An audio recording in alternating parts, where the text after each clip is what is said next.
Yo, what's going on, YouTube? I'm back with another actual video instead of a YouTube short. I just want to say real quick, I do appreciate the love and support I've been getting on my gun collection.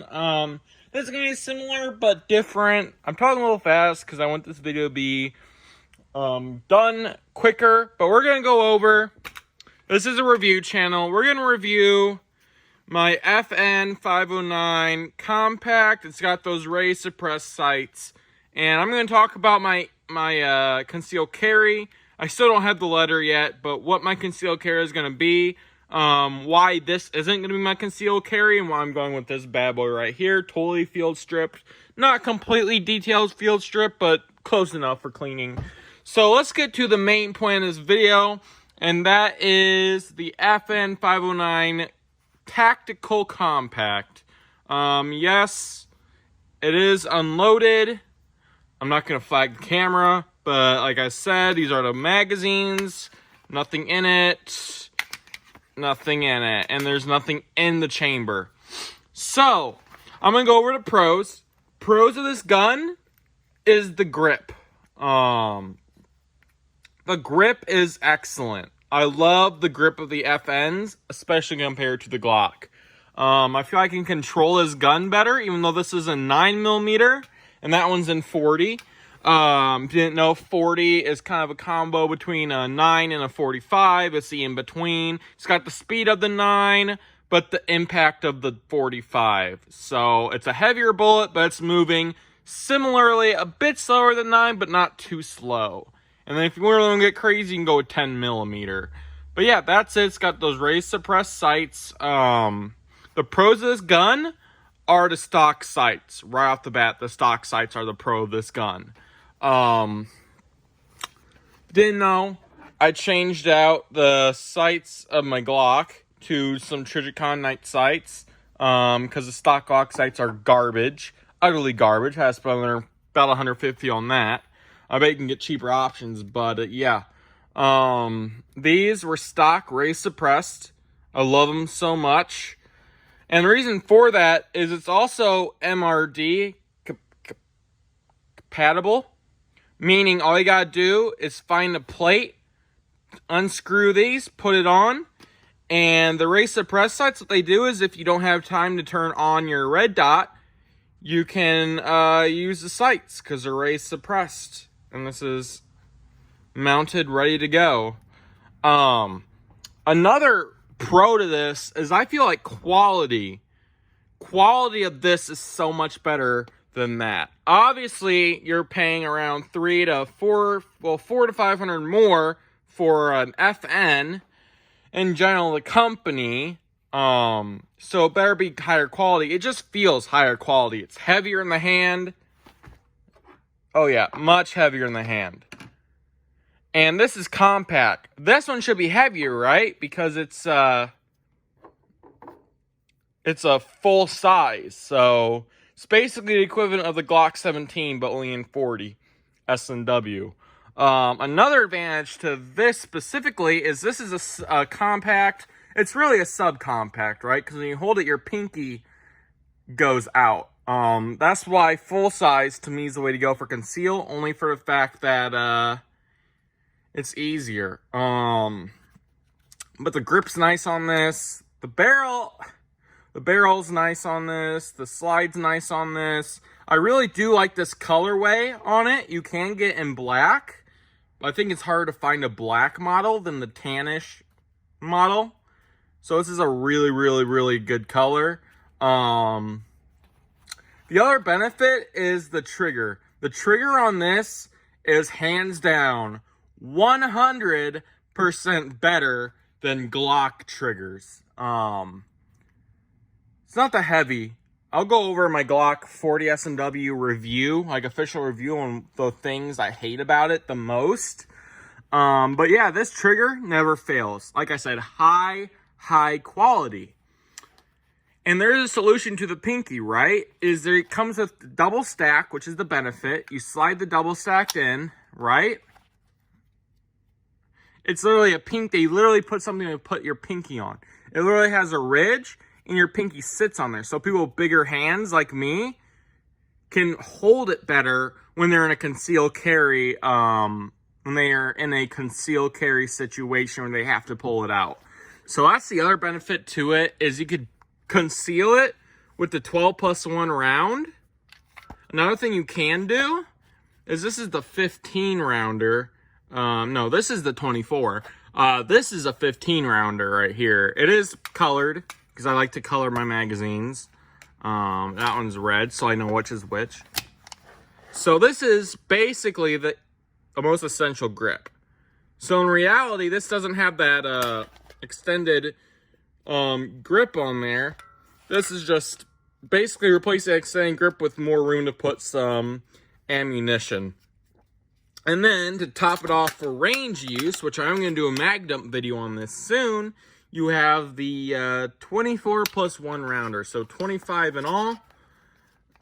Which obviously you cannot conceal this unless you're absolutely stir crazy and you want to. This holds 24+1. So technically 1 in the chamber and 24 in the magazine. Yeah. So now we're going to go over the cons of this, right? The major con I have with this, right, is this, right? The awful fitting magazine for the 24 rounder, right?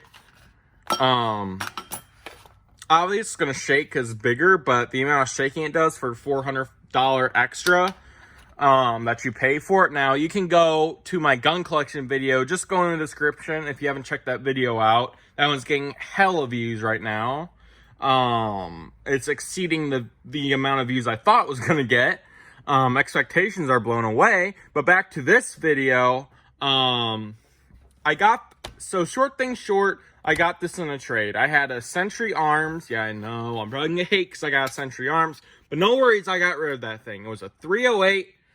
It was the C308 battle rifle. It was after the HK. It's the poor man's HK. Is I call Century Arms poor man's HK, or poor man's Arsenal if it's an AK.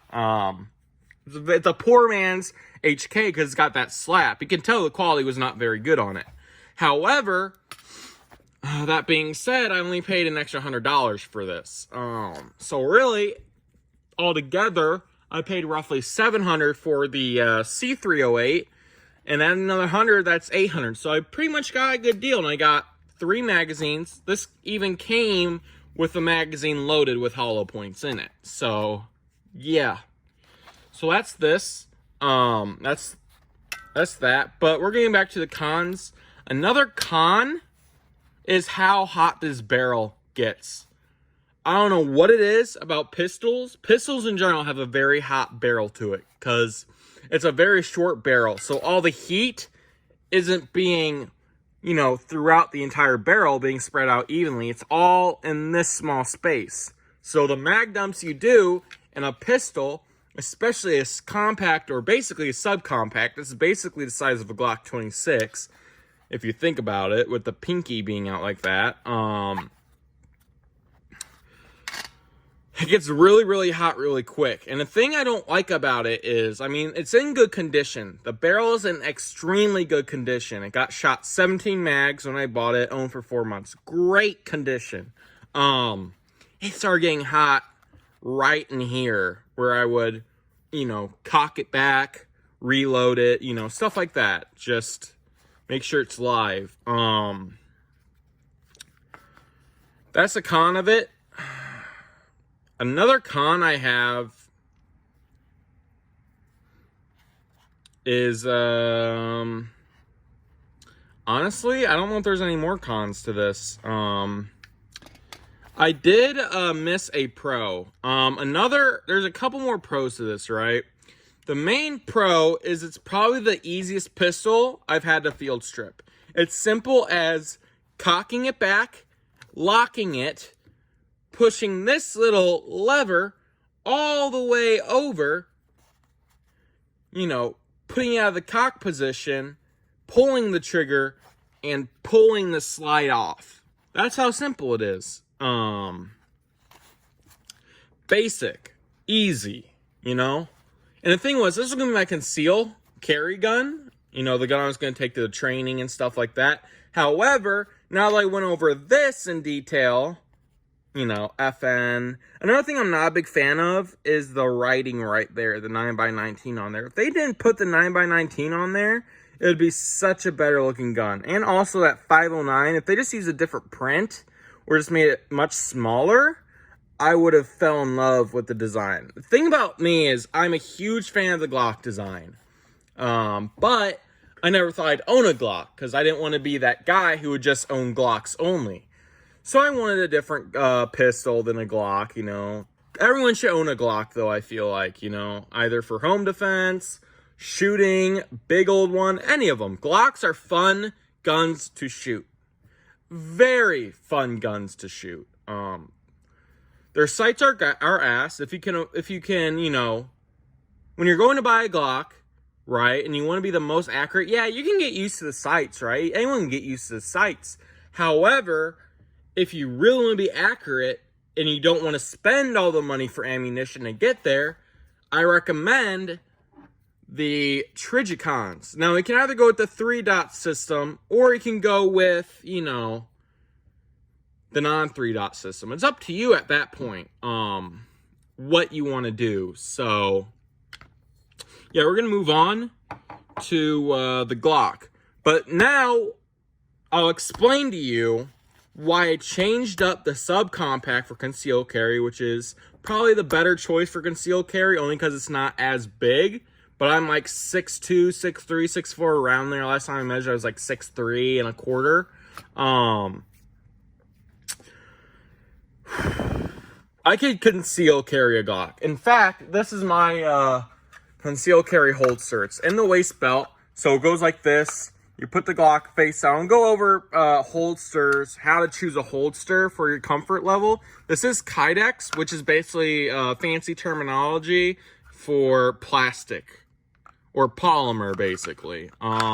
Supposed to be rougher on your gun or something. Rougher on your gun, rougher on you, but no moisture can cause rust. So it's supposed to make the lifespan of the gun better, because the gun can get scratches. In fact, is there scratches on this? I think, yeah, there might be a couple scratches on here, but it's an everyday carry, so, you know. This is a holster. It's by, it's a G17 Comp Tech HSG, I forgot who made this, but I'll go over holsters, how to choose the right one. This is the, I was worried it wouldn't fit, right? So what I did was I took the barrel off, and I made sure that it fit in there, right? So yeah, I made sure that fit. So yeah, I made sure that fit because the Glock 17 is a 9mm, and this is a 40. So yeah, that's about it. However, now, we're going to go over why I dumped this for the Glock for my everyday carry. I feel like everybody carries a Glock 9mm or 45. I've heard stories of people carrying 40.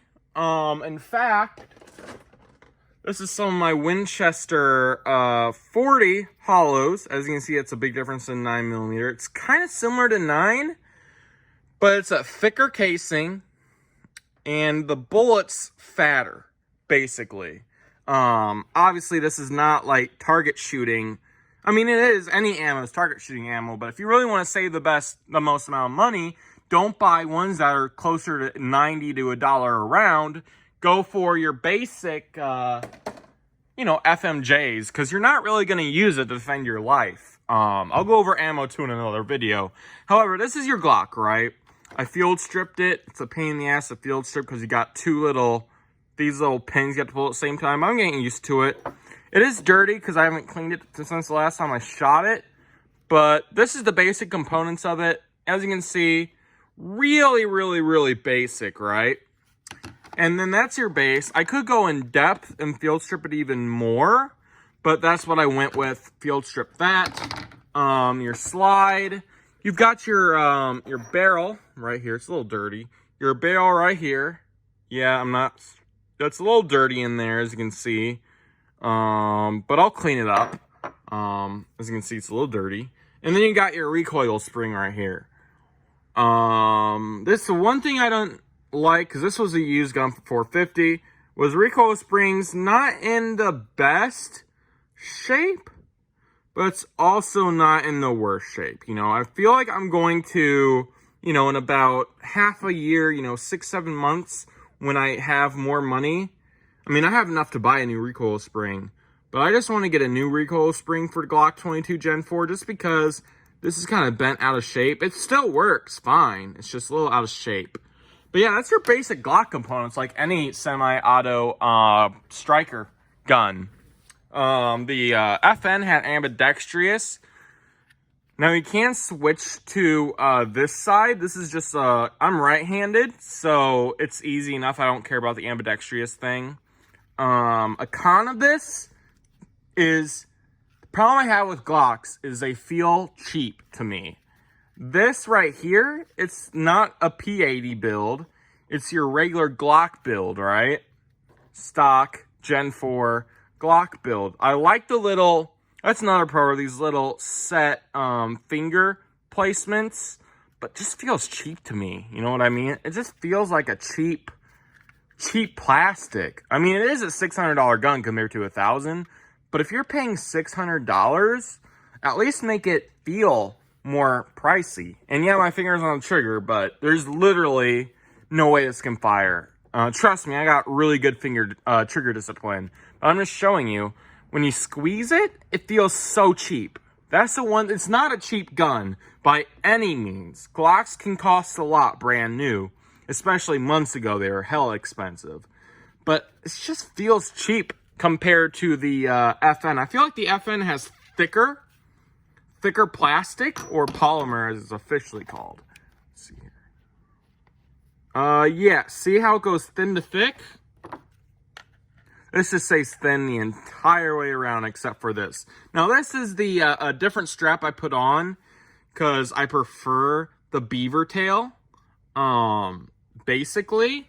But yeah, that's that. Your basic Glock full size, barrel, blah, blah, blah, yada, yada, yada. And you got the inside of your slide. Basic stuff, you know. Needs a good cleaning, of course. But, yeah. So, those are the cons. Another con is the trigger. The trigger's really good, I want to say, for the first 3 or 4 rounds.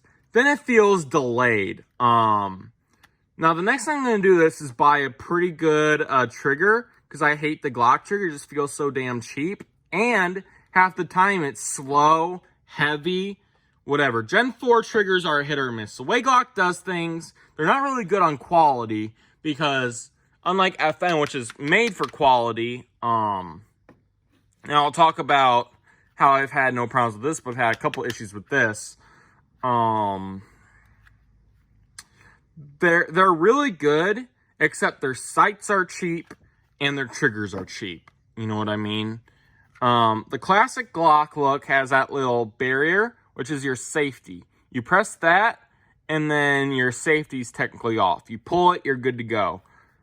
Shit will go bang, bang, bang. However, with this, it feels like it's slow to shoot. You know what I mean? Like, I feel like there's a delay in the trigger to where the spark hits on it. But that could be the magazine, could be a couple factors. But the trigger definitely, I mean, it just feels cheap to me compared to the FN. However, I will say this about what I love about Glock. Their design's good. You know they're reliable. You can go maybe 3, 4, 5 days at the range, no cleaning whatsoever, and it will literally not jam, right? It literally won't jam at all. If it does, it's a magazine problem. However, the only mags I really fuck with are Glock magazines, or what I found out, KCI magazines are really good too. But if it's going to be defending my life, I'm going to go with the brand name stuff. Even on my AR-9, I'm going with another 33 round mag in Glock. It's $10 more, but I would definitely trust my life with a AR-9, which I'll do a full in-depth review of that too later on. But yeah, Glock mags are the way to go. their mags are really high quality. In fact, I prefer the Glock mags over this, because this just feels, you know, really thin, like I could bend it, you know what I mean? I can't, but it just feels like I could easily dent that. These, however, I wish Glock made the polymer frame as thick as their magazines.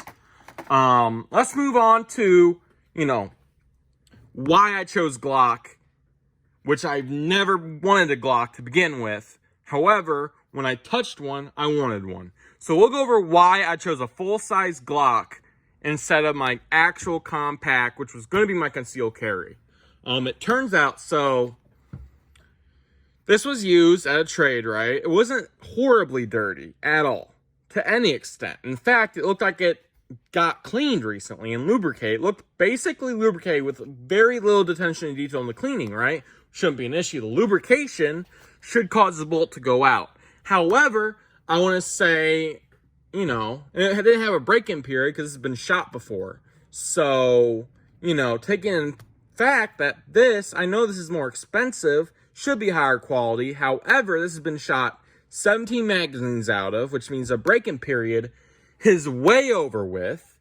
That's way over 100, you know, rounds, even 150 rounds to be exact. This felt good in my hands. First time taking it shooting, I maybe put 110 rounds into it. Maybe. Then it started to malfunction. The bullet failed to eject, which I have a video on how to get rid of a fail to eject. It stayed in battery, though. That's the thing. The battery was still working. The timing was just off. This jammed on me twice.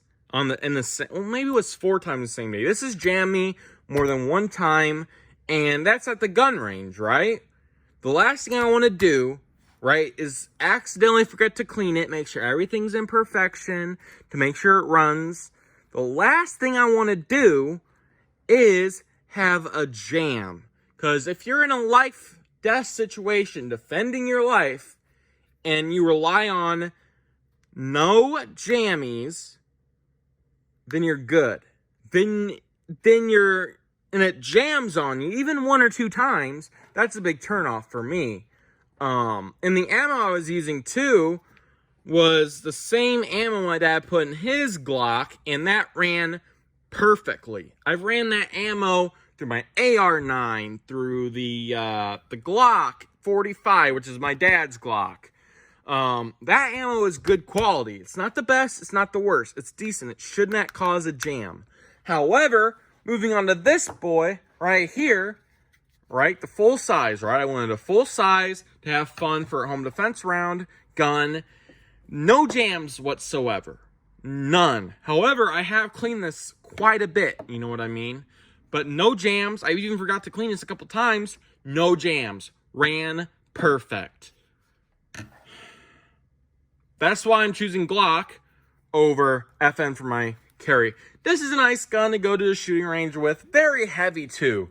Not light at all for a subcompact. That's the other complaint I have, is these are built so well that, you know, nothing's cheap on it, right? The only plastic is, of course, the grip. But the grip doesn't even feel like plastic. The grip feels really, really nice.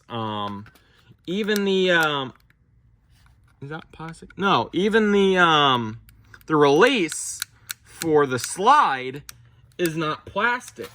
Neither is Glock, but the Glock one feels cheap compared. Very, very cheap.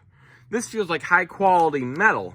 Even their plastic feels better quality than Glock, to be honest with you. However, I'm still going with Glock for my EDC when I get the letter, because I only want to carry when it's legal, and I don't want to open carry because then I'll be looked at funny, basically. But yeah, that's the reason why I chose Glock, and that's my review on this. I'll do a formal review on this. I'll do videos on how to field strip. This went longer than normal, but I did compare 2 guns together. Field stripped it, basically. Got put back together. Pretty simple. Yeah. But that's this video. Make sure to leave a like, comment, share. I have a big announcement coming for tomorrow. Definitely stay tuned for that. Definitely. That'll be a video It's going to be a short video. It's definitely worth seeing. 100% worth seeing. Yeah, that's all I have for you today. That's it. I reviewed my FN and the Glock 22 Gen 4. That's it. I hope you had a good, enjoyable time watching this. If you didn't like it, leave why you didn't like it below. Whatever, just comment what you want. But make sure to share this. Get this video, you know, to as many views, as many likes, as many comments as possible. Because I really do enjoy reading your comments. And, I really, really enjoy seeing your feedback. I've learned a lot just in that feedback. And yeah, make sure to leave some feedback. If I said something wrong, correct me. I know I said mag in my gun collection video. I said clip a couple times. That's why I've been listening to those dang rap videos, you know. However, yeah, they're actual magazines and stuff. So yeah, that's it for this video. I shall see you all in my announcement video. No face reveal. I don't want to show my face yet. Definitely don't want to show my face yet. Just because for privacy reasons. Yeah. I will make an official announcement video when I'll do a face reveal and stuff. But yeah, that's it. Hope you enjoyed. Leave your comments below. Share this video with all your friends. And if you're trying to decide between an FN and a Glock, go with what you want. Test fire both. See which one feels better in your hands. I know FN makes a 45 ACP. They don't make as many variations as Glock does. Just because they're just a different company. It's also harder to modify in FN. That's another thing. Last thing before I end the video. I know I did my outro, but FN is so much harder to customize than Glocks. So why so many people choose Glocks, because there's so many things you can do to a Glock than an FN. And they're way cheaper. So put that in mind if you want to modify your gun, you know, do all that fun stuff. I'd recommend Glock. However, if you're just going to keep bare bones, just a fun gun to go shooting with, you know, small gun, big gun, whatever, I would go with FN. Their tactical series is really, really nice. Can't go wrong with that. It's definitely better quality than the regular non-tactical stuff, so go with it. And I think the jam might have been a cleaning issue or whatnot. I haven't really kept this dirty enough. I'll probably shoot this 5, 6, 7 more times and then not clean it and see if it jams or when it's going to jam. 150 rounds through that, no problem. Way over 200 rounds in this. 4 jammies. That's it. Still, kept in battery. Very nice. Everything's really high quality in FN. Can't go wrong with FN. But in my opinion, Glock rules everything. Just from the simplistic design of things. The customized, you know, grip end thingy you can put on it, the beaver tail, thicker grip if you have a bigger hand. Yeah, can't go wrong with either, but I would recommend a Glock. Way cheaper, and if you don't like the sights on an FN, you'll have to spend another 100 or so if you can even find FN 509 sights. However, there's so many universal sight companies. I mean, TrueGlow makes it, Trigicon. There's so many companies that make Glock compatible stuff. You can replace the trigger easier, you know, all that stuff. So yeah, that's it for this video. And that's it. That's final. That's the end. See you all in the next video. Bye-bye.